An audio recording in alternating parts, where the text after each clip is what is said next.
Hi, I'm Anna Segsworth, and I read the article Judge Rules Humane Handling Lawsuit Against the USDA Must Move Forward. It's a lawsuit between a civil activist group at Harvard and the USDA, specifically against the USDA for not enforcing humane treatment of poultry in the meat industry.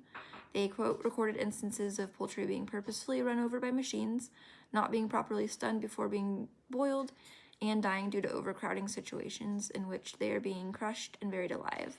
At this point in time, the lawsuit is closed, as far as I could tell with my research, because the judge ruled that the USDA doesn't have the authority to enforce treatment according to current regulations and previous legislature rulings, and that Harvard does not have a personal investment in the plight of these birds and thus cannot sue.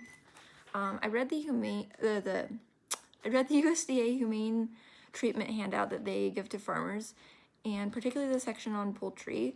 It does specifically call out a lot of these situations that Harvard was suing over.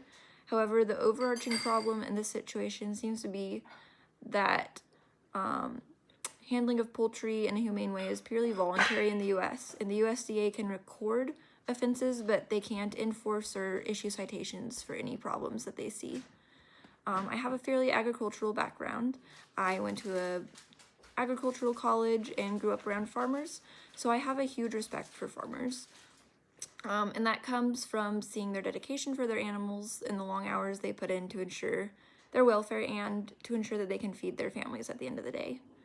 I know a lot of public outcry against meat animal farming, aside from animals being used for meat, is often due to misunderstanding and misinterpretation of what is truly humane for these meat animals.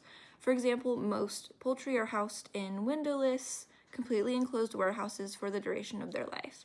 And on a aesthetic side of things, this doesn't look very nice, doesn't look very pleasing or enriching for the birds, but it's actually a huge biosecurity situation. Keeping animals in these completely climate-controlled, temperature-controlled warehouses protects the birds and thus the consumer from various bacteria and disease such as salmonella and the avian flu.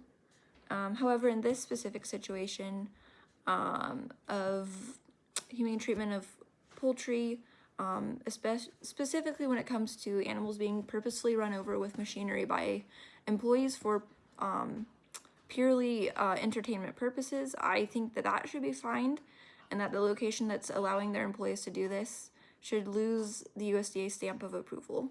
But to be honest, I'm fairly surprised that even the largest poultry operations in the US would be allowing this. It's a huge loss of revenue for them, both because they're losing birds who may not have made it to the right stage in life for harvest, and because if they were the right stage in life, their meat wouldn't be usable for sale at that point if they had been run over by machinery. It's also a bad sign for these employees. These employers obviously would have bad work ethic and just a bad sign of their character. I'd be surprised if employees like this were continuously hired at poultry operations. This might sound like a light take on the matter, but I couldn't find a lot of the backing that Harvard and the Animal Welfare Institute had to back this lawsuit. They had a lot of dead links that didn't lead to any evidence of these practices.